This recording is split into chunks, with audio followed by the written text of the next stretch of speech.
ಕಾಂಗ್ರೆಸ್ ಮುಖಂಡ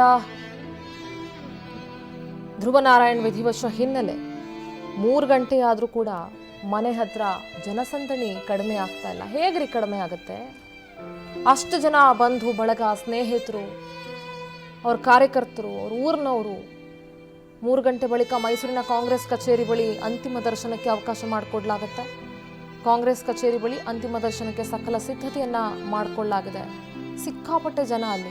ಬಳಿಕ ನಂಜನಗೂಡಿನಲ್ಲೂ ಕೂಡ ಒಂದಷ್ಟು ಕಾಲ ಅಂತಿಮ ದರ್ಶನಕ್ಕೆ ಅವಕಾಶ ಮಾಡಿಕೊಡ್ಲಾಗುತ್ತೆ. ಯಾಕೆಂದ್ರೆ ನಂಜನಗೂಡು ವಿಧಾನಸಭಾ ಕ್ಷೇತ್ರಕ್ಕೆ ಈ ಬಾರಿ ಕ್ಷೇತ್ರದಿಂದ ಸ್ಪರ್ಧಿಸೋದಕ್ಕೆ ಎಲ್ಲ ತಯಾರಿಗಳನ್ನು ಧ್ರುವನಾರಾಯಣ್ ಮಾಡಿಕೊಂಡಿದ್ರು. ನಾಳೆ ಹುಟ್ಟೂರು ಹೆಗ್ಗವಾಡಿಯಲ್ಲಿ ಅಂತಿಮ ಸಂಸ್ಕಾರ ನಡೆಯುತ್ತೆ. 3 ಗಂಟೆಯ ಅಂದರೆ 3 ಗಂಟೆ ಆದಮೇಲೆ ಅಂದರೆ 3:15 ನಂತರ ಇರಬಹುದು. ಬಹುಶಃ ಕಾಂಗ್ರೆಸ್ ಕಚೇರಿಯಲ್ಲಿ, ಮೈಸೂರಿನ ಕಾಂಗ್ರೆಸ್ ಕಚೇರಿಯಲ್ಲಿ ಅಂತಿಮ ದರ್ಶನಕ್ಕೆ ವ್ಯವಸ್ಥೆ ಮಾಡಲಾಗುತ್ತೆ. ಅಲ್ಲಿಂದ ನಂಜನಗೂಡಿನಲ್ಲಿ ಕೆಲವು ಹೊತ್ತು ಅಂತಿಮ ದರ್ಶನಕ್ಕೆ ವ್ಯವಸ್ಥೆ ಮಾಡ್ತಾರೆ. ಅದಾದ ನಂತರ ಚಾಮರಾಜನಗರ